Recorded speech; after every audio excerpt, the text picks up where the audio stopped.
The greatest injustice is done to my people is done by the way of infection.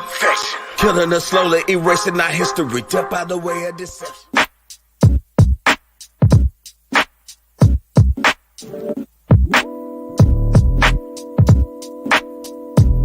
With no education, you have neo-colonialism instead of colonialism, like you got in Africa 9, like you got in Haiti. Educational program, that's very important. As a matter of fact, it's so important for us that a person has to go through 6 weeks of our political education before he can consider himself a member of the party, able to even run down ideology for the party. Why? Because if they don't have an education, then they're nowhere. You dig what I'm saying? They're nowhere because they don't even know why they're doing what they're doing. God, do you know? God, do you know what you are? God, do you know what you are? Goddess, do you know? Goddess, do you know what you are? Goddess, do you know what you are? God, do you know? God, do you know what you are? God, do you know what you are? Goddess, do you know? Goddess, do you know what you are? Goddess, do you know what you are? God, do you know? God, do you know what you are? God, do you know what you are? Goddess, do you know? Goddess, do you know what you are? Goddess, do you know what you are? We live in the midst of creation. Seen the beginning of time. Ruled over civilization until the devil took our mind. Stuck in the middle, stayed hoping for something to come and free us from this trap. The enemies constantly putting pressure up on us, hoping one day we snap. Tell me, do you know? Cause the reason for the universe, the only thing that can claim us is the Most High. The same thing that colors your skin is the same thing that darkens up the night sky. With an alpha and omega.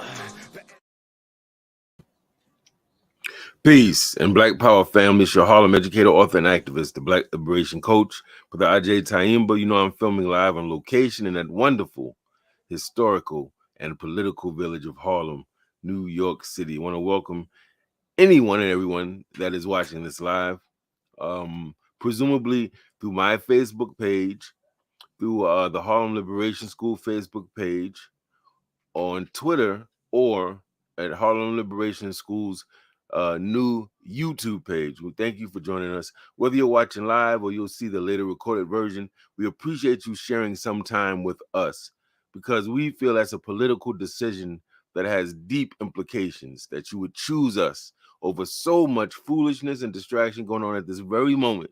That means a lot to us. Family, today, I just want to, let me start actually, family, with giving some shout outs to some people I really think deserve it. And one of those is a shout out to Brother Shep. Brother Shep, those of you probably in New York City, and you would know Brother Shep. He's a veteran Black Panther. He is a Zulu king with Zulu Nation. And he is just a brother that he's indefatigable. It's a word I've always liked, meaning this brother seemingly does not tire. Right? He's constantly on the scene. He's, for me, a model of what, when we say a revolutionary and activist, what it looks like. Now, there's more than one representation, but he kind of models this thing of he's consistent, he's on the scene, he's visible, he's present, he's there. He's not sometimesy. And I respect him a lot for that. He also does a wonderful email blast that informs you on everything going on as relates to revolutionary activity, and things of that nature. He had a wonderful interview with us yesterday, man. Power-packed, information-packed, talking about the Kamal Siddiqui campaign to free this man, who was essentially set up because he refused to snitch on the mother of one of his children that you know is Assata Shakur. He refused to talk about her at all. And they told him, if you tell us, then you're good. If you don't tell us, we're giving you life. He didn't tell, and he has life. So people are fighting to free this man, who is actually completely innocent. His crime, if you will, is that he didn't snitch on Assata Shakur.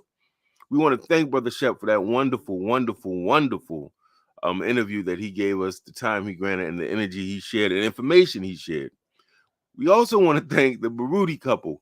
Now, you know, family, we toss a lot of terms around in this society. We're very term heavy and very meaning light, right? So power couple, this one's a power couple, right? Well, what is a power couple, really? Is it two people that get together and they both really wealthy?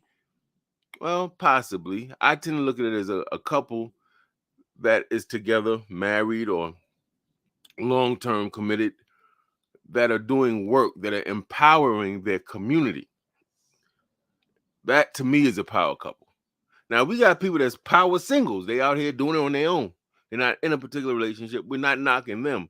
We're just saying that when we talk power couple, power amongst yourself is great for you, but the people to me that stand out in our history are the people that got out of their bubble, their little activity, what they do with their family, and they actually got the energy and wherewithal to think of other people's families and other people's problems. That to me is special.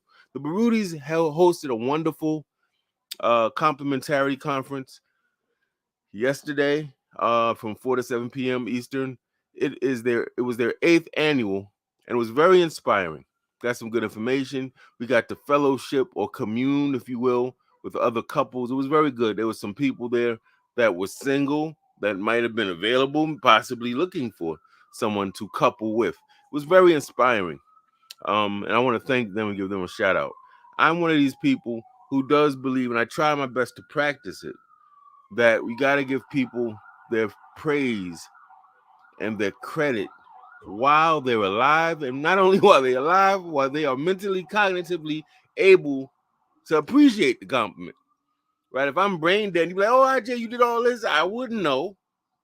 So so it's not just being alive. The person can understand it. It's very important, family. So I believe when we don't take care of the resources we got, we will never be blessed with greater resources. Universal law. All right. Having said that, family, we are going to now go into. Oh, wait. We got comments. Hold on now. We got some comments. We got Queen B, Brenda Hilaire. She says, "Wukusa to the family." I think that means applauding. You know, these icons are so small, family. Sometimes I can barely see them. And she's showing love. Thank you to the Queen B. Queen B, baby girl. Brenda Hilaire's in the building. I see others of you on this thread. Whether you choose to comment or not, that's cool. That's your prerogative.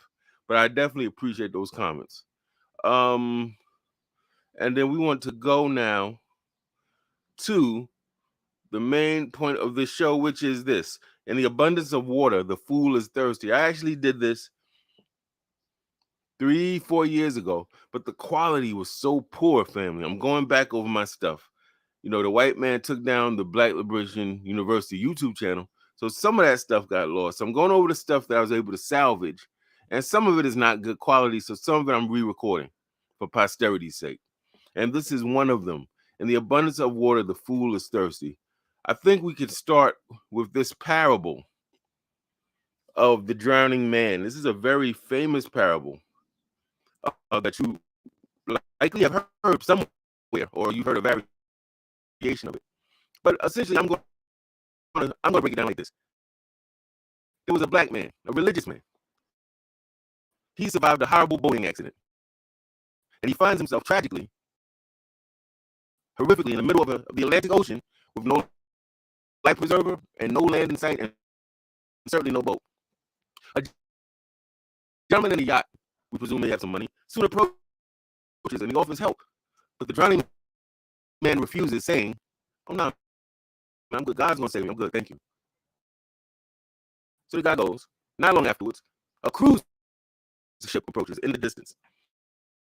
And the captain, through their PA system, says, "We're sending a crew from our boat in a small boat we have on board to rescue you." But when the crew arrives, the man refuses their assistance, saying, "Thank you, but God's going to save me."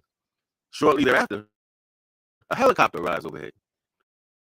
And the pilot says through the bullhorn, "Sir, 2 different people called emergency services," right? Saying that you were drowning and refused help. "I'm releasing a rope ladder, sir. Please, sir, please, this may be your last chance to live. Please climb up this rope and let us help you." But once again, the man refused, saying, "But that's kind of you, but I'm certain that my God will save me." Okay, can everyone hear me? I'm hearing there's no sound.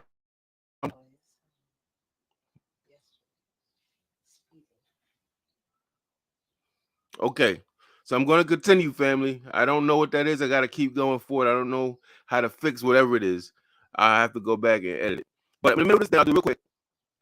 The man drowned. Obviously, he's got 3 different chances. it's only for so long you're going to tread water and be panicked, right? So the man drowns. Being a good man, a decent guy, he eventually gets to heaven. He speaks with God. He says, Lord, I've served you all my life. I've tried to be my best. I've tried to improve and all these things. I've preached your word and tried to recruit people to the church. Why would you ignore my prayers and let me drown? The Lord responded, why, you ungrateful fool? I did hear your prayer, and I did respond to your prayer. That's why I sent you 2 boats and a helicopter. End of the story. Now, this parable highlights several lessons, numerous lessons, if you will. One is that we need, no matter what's going on around us, our complaints, what we like and don't like, what we have or don't have, or presume we have or don't have, we will always be called upon to make empowered decisions for ourselves. It can't always be this is because my money's low, it's because this person ain't there. Okay, even if that is true, what choice will you make? What decision are you going to make for yourself, right? So we got to, no matter what's going on, we got to make empowered choices. This man, whatever he believed in God or whatever was going to rescue him, he had the power to choose in each one of those 3 examples. He could have chosen to got on the first boat, to accept help from the cruise ship, or to accept help from the helicopter. But in each case, he refused to make an empowered choice. So the sum total of his apathy of making choices for his life was that he died. He drowned where he didn't have to, right? And that can happen to us when we keep putting something on something or someone else external. Instead of saying, no matter what's going on there, I have the power within me to make a choice, if nothing else. If that's all you can do, you can make a choice, right? One of the other lessons I think we get from it is very clear that prayer, and we can add to that meditation, we can add to that affirmation, wishing, hoping, visualization boards, without work is useless. It's just an exercise of futility. That yes, the mind and body connect. Think about if all humans were just heads with no bodies. Just think about that for a second. We'd be able to think all types of beautiful thoughts, but we wouldn't be able to execute anything, right? Because we have no body. This is why we have a head and a body, family, so that we can fuse theory, thought, wishes, intellect with action. We have a body that can make these thoughts actionable. And so one of the key lessons I think of this, that this parable shows us very directly, is that prayer without work is useless. Clearly, this man was a praying man, a God-fearing man, or respecting man, but that wasn't enough. His failure to act in a meaningful way, and you might add in a timely way, led to his own demise, right? Let's go forward. Those who are religious, this may apply more to. But when we talk about, well, God got me, the divine, listen, understand something. God, the divine, the universe, whatever we call it, is expressed through human beings, family. It's expressed through opportunity in your life. It's not mystical, magical. That person that helped you eat, that person that said, do you need help? That organization that created to teach you this organization created to rebuild your home, this restaurant that serves you this healthy food, vegan food as an alternative to the BS we're getting from regular restaurants. That is God. That is the divine. That is the universe manifesting itself through real people. Right? So if this man in the ocean was thinking that his salvation was going to come from this hologram or this hand coming out the sky, then he had it wrong. He had it twisted. Right? He didn't understand that the divine expresses itself through people right in your life. You don't got to look way over there. That's where a lot of us get it twisted.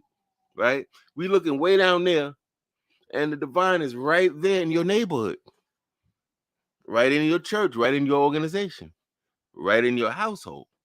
Right? So it's important we understand, even if we're religious, we believe in this kind of external God concept, that God still works through people. And if you read your own Bible, you're going to see prophets, all types of people that God, quote unquote, worked through to deliver his message, to free people from bondage, right? Okay. But lastly, and the most important lesson that I am taking from this parable, because it is, after all, the title of this Black Power sermon is this: in the abundance of water, the fool is thirsty, right? What does that mean? I want you to visualize it. Now, of course, there's a flaw to this saying, right? Wise sayings, nobody wrote the rule that wise sayings had to make complete physical sense, right? According to the laws of physics, but they're designed to teach you a higher point or message or truth. Clearly, we know that you can't drink salt water in the ocean. That's not too healthy for you. But the point is to say what? Here you are complaining about how parched you are. Oh, if I just had water. Oh my God, I think I'm about to pass out. Somebody, please. Now, that would be one thing if you were in a desert with no oasis anywhere around, nothing but sand and tremendous humidity and heat bearing upon you. Then that statement would make sense. But now let's imagine that you're surrounded by drinking water, literally, and you're spending your energy complaining about what you don't have, not realizing you're surrounded literally by the very thing, the quality, the opportunity, the resource that you're desiring or complaining about. And I think that often in our community, we face such great and grave calamity and wickedness and oppression that we can get really sort of wrapped around that, right? Oh, the cops is killing. Oh man, we need people to stand up. Oh, but we got black militias, man. We do understand there's people all over this country that are training in rifle ranges and doing all types of defensive and offensive procedures and maneuvers, training for this, evacuating people. I know some of these people personally, sacrificing a lot of other things to be there for the community. Are they perfect? They are not. They certainly need resources and money and bodies to help out, but they are there. Right? Oh man, we don't got no knowledge of self. Our people deaf, dumb, and blind. But yeah, we know that. Yes, absolutely. Noble Drew Ali said it in the 1900s, followed by and Marcus Garvey, and then the Honorable Elijah Muhammad. We know this. That's not new. But we also know that in every historical era there were wise teachers that came to give us wisdom, to show us a better way, to help us understand phenomena and dynamics of reality that maybe we misunderstood, to take all the negative propaganda directed against us and turn it on its head. So now we got people that's talking about peace, God, right? Instead of peace, nigga. Peace, queen. Say, hey, bitch. Somebody put that in the universe, family, and that person was human, right? Do we just disregard them? So the point here is to say, and it's almost a call to action. Let's do something that's actionable. Every single thing you complain about, list it. It's going to say a lot about you. One is going to say how many complaints you have that are real or imagined. But it's also, now I want you to write a little sentence. I want you to go find an organization in your community that addresses that very thing. And a family, I'm talking about anything. I'm talking about if it's domestic violence you're experiencing, there's an organization that deals with that. I guarantee you, somewhere in your proximity, are you not eating? Or your kids don't have clothes? Is your home in disrepair? My queen actually started a new nonprofit that addresses that here in Harlem. But I'm sure that wherever you are, there's organizations that deal with that. Are you finding that you're surrounded by Negroes, people who have prayed to the God of niggerdom, and you want to give them knowledge of self, some information that will help them stand up, wake up, clean up, and stand up? We got Harlem Liberation School, and there's many other organizations that do similar type of work. So whether you want food, there's food pantries operated by our people, by many of our churches. Whatever complaint you have, you can best believe there is some organization, black organization, in your community or thereabouts that responds to the very need that you are complaining about or citing. Because if you don't do that, you're going to be one of these people surrounded by millions of dollars talking about how poor you are because you haven't been taught to recognize an opportunity.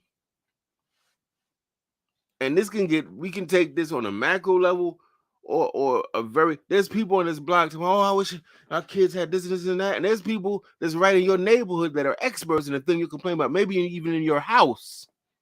And you say, oh boy, I wish, and you got a financial wizard right there, right? So please don't be the fool. And in this case, we don't mean unintelligent or stupid. We're not talking about that. It just means you're unaware of something. So we're all fools with respect to something.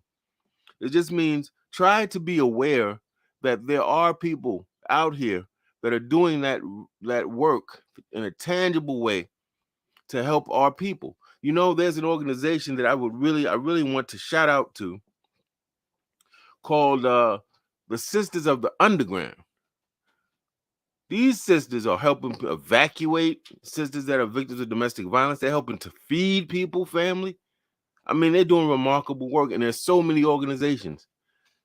And while these organizations are doing this work, damn near begging for help, people talk about, oh, we need this, we need that, don't even know they exist. That's somewhat insulting on a certain level. It's like, yo, take the time, stop the complaining every 5 seconds, and take some time, do some research, do due diligence, and you may be surprised to say, wow, there's an organization that is doing the very thing. I need Brother Trent. Peace, brother. How you doing, King?